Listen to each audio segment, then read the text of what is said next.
My name is Dorothy Miller. I'm 81 years old. I've outlived my husband. I've outlived most of my friends. I've even outlived a few people who swore they hated me. And somewhere along the way, I also outlived the version of myself who cared too much about what people thought. At 81, you stop pretending. Right now, I'm standing at the far end of life's road. Not tomorrow, not someday. I mean the real edge. And before I step over that edge, I need to turn around and tell you something.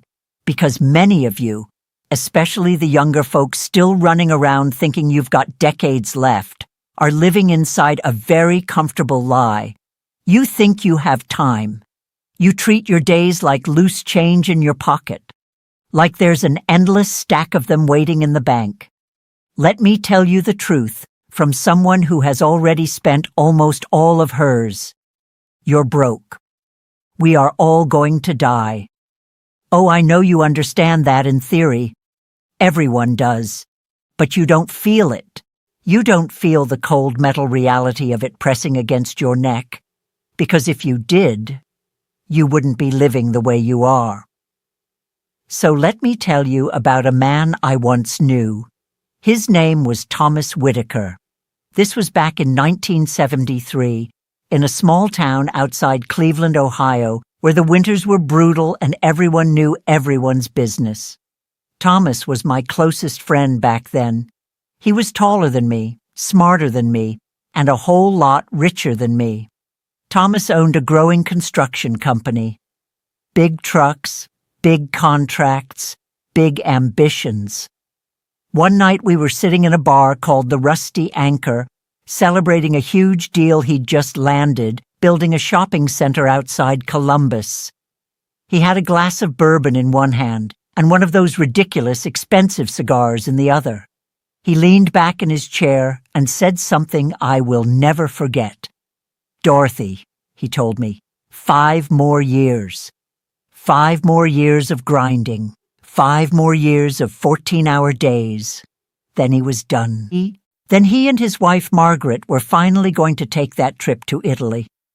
He talked about learning to paint landscapes in Tuscany. He talked about long dinners, red wine, sunsets. He said that's when he would finally start living. Thomas had a plan, a perfect little roadmap. 3 days later, Thomas walked out of his office. He made it halfway across the parking lot before he grabbed his chest. Massive heart attack. He hit the pavement before he even understood what was happening. He was 44 years old. He never saw Italy. He never touched a paintbrush. I stood at his funeral in a small brick church with stained glass windows and watched them lower his coffin into the ground. And here's the terrible truth I realized standing there. The tragedy wasn't that Thomas died. We all die. The tragedy was that Thomas spent his entire life waiting to live. He treated life like a waiting room, like real living would begin later, once the work was done. But that future never arrived. A week after the funeral, Margaret asked me to help clean out his office. I remember opening his desk drawer.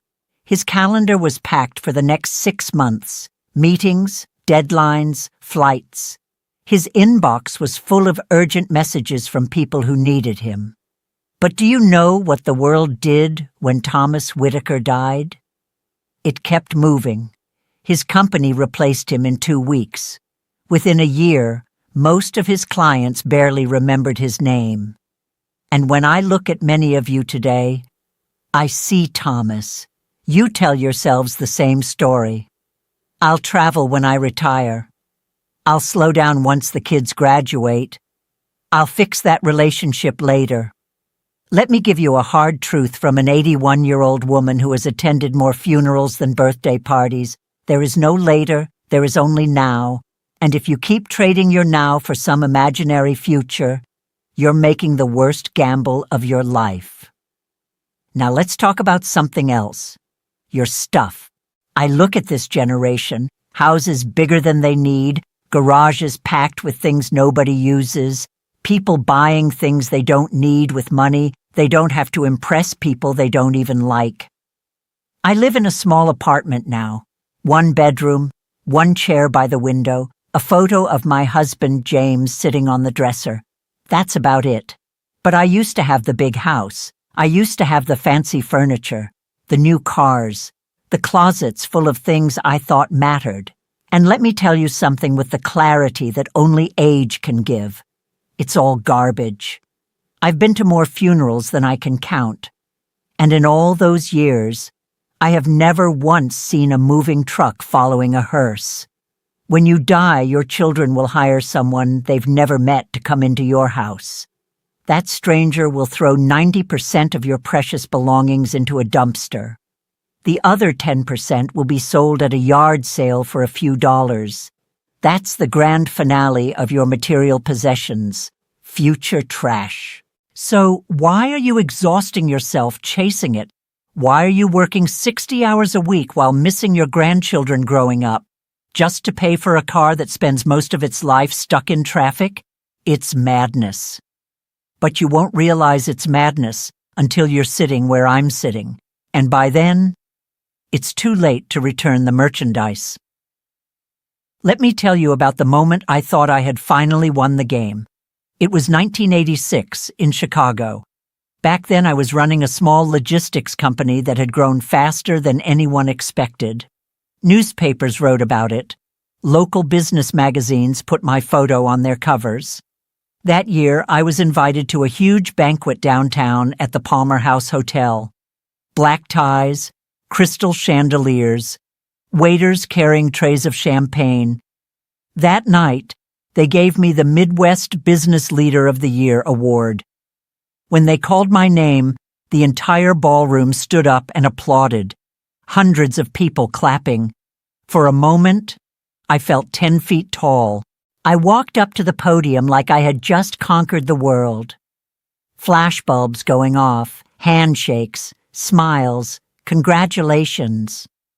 For a few minutes, I believed I had won.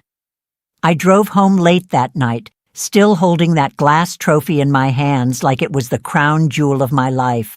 But when I opened the door to my house, it was dark, silent. My husband James was already asleep upstairs. My daughter Emily and my son Daniel had been asleep for hours.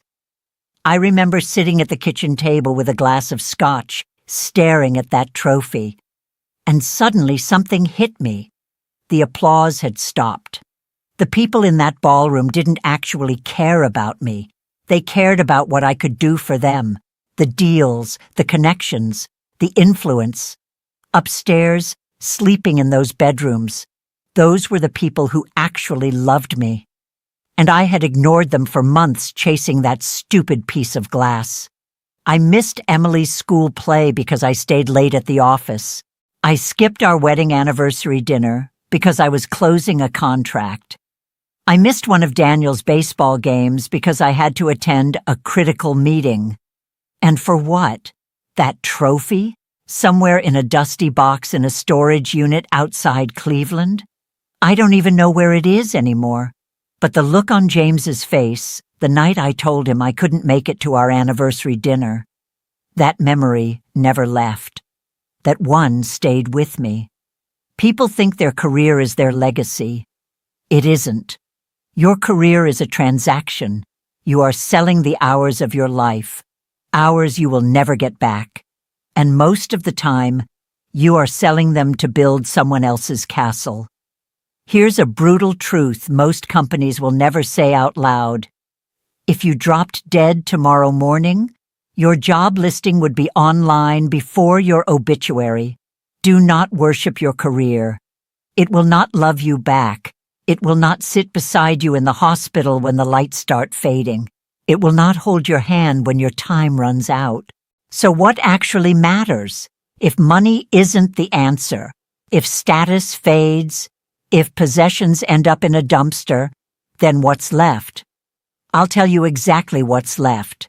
The only things that stay with you are the things you gave away, the love you gave, the time you gave, the kindness you gave, the connection you built. Now that I'm 81 and sitting in my chair by the window most days, I don't replay business deals in my head.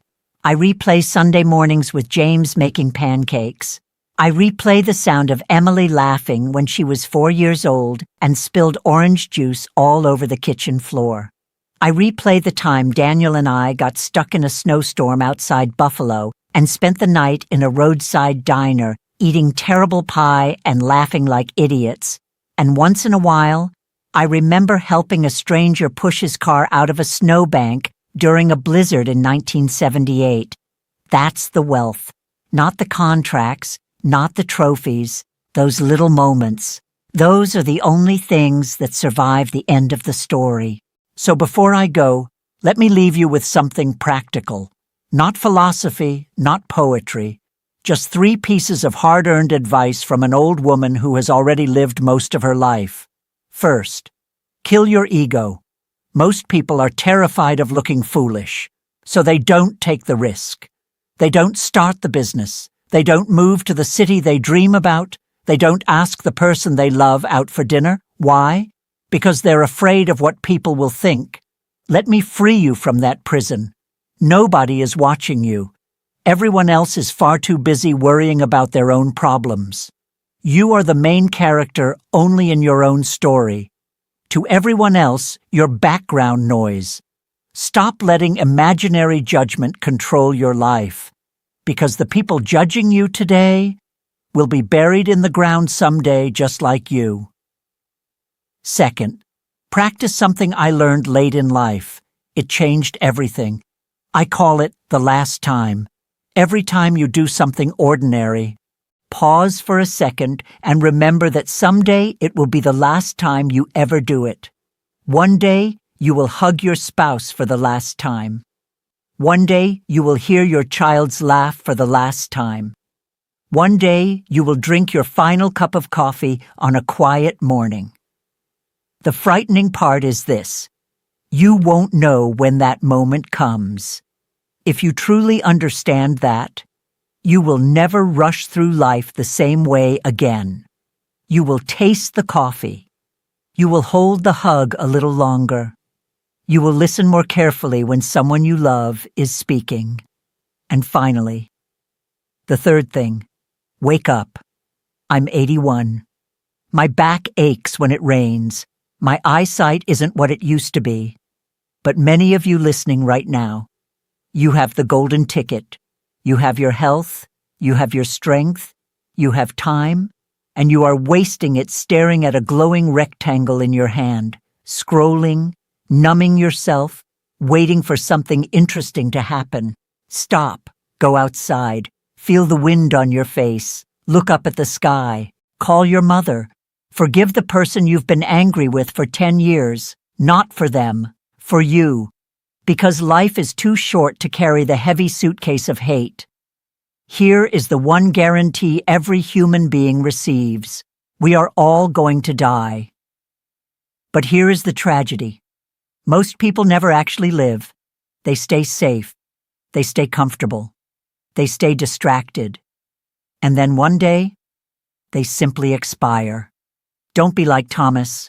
Don't wait for the perfect 5-year plan. Eat the good meal. Buy the plane ticket. Say, I love you first, because the clock is ticking. If you sit quietly for a moment, you can almost hear it. That ticking sound is your life running out. Don't let it run out empty. I'm tired now. So I'll say goodbye the only way that matters. Go live, while you still can. Before I finish, there's one more story I need to tell you. It happened 12 years ago. After my husband James passed away. For the first time in almost 50 years, the house was completely quiet. No footsteps, no television in the living room, no smell of coffee brewing in the morning, just silence. At first, I thought the silence would kill me. When you've shared your life with someone for half a century, the quiet feels like a storm that never ends.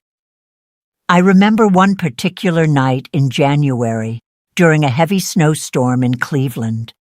The power went out. The house was dark. I sat alone in the living room with nothing but a small candle on the table. And for the first time in my life, I asked myself a question I had avoided for decades. Dorothy, did you live well? Not successfully, not impressively. Well, did I spend my time on the things that mattered? Did I love enough? Did I forgive enough? Did I show up for the people who needed me? And the answer wasn't as simple as I hoped. There were things I got right. I loved my husband deeply. I raised my children as best as I could. I helped friends when they needed it. But there were also things I would give anything to redo. Moments I rushed through. Apologies I waited too long to say. Hugs I didn't give when I should have. You see, when you reach your 80s, something strange happens. Your life starts playing back in your mind like an old movie. And the scenes that stay with you are never the ones you expected. Not the promotions, not the awards, not the expensive things you bought. The scenes that stay are small, quiet, ordinary. Your child falling asleep on your shoulder during a long car ride. Your spouse laughing so hard at dinner that they spill their drink. A summer afternoon sitting on the porch doing absolutely nothing. Those are the moments that survive the decades. Everything else fades. One day, not long ago, my grandson asked me something. He said, "Grandma Dorothy, what's the secret to a good life?"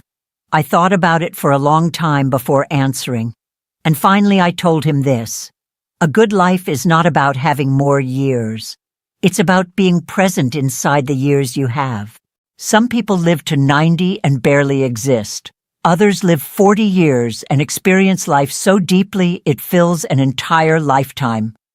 So if you remember anything from this old woman talking today, remember this: stop waiting. Stop delaying the life you want. Stop believing happiness lives somewhere in the future. Because one day you will wake up and realize the future you were waiting for was your life all along. And by then, most of it will already be behind you. I'm 81 now. My hands shake a little when I pour my morning coffee. My knees complain when I climb the stairs. But every morning when I wake up, I do something simple. I open the window. I take a deep breath, and I say quietly to myself, "Thank you for one more day." Because at this stage of life, every day feels like a gift someone almost forgot to deliver. So if you're still young, if you still have time, don't waste it trying to impress people who won't remember you. Spend it loving people who will. Don't wait until you're sitting where I am sitting to understand what matters. Life isn't waiting for you to start. It's already happening right now. So go live it.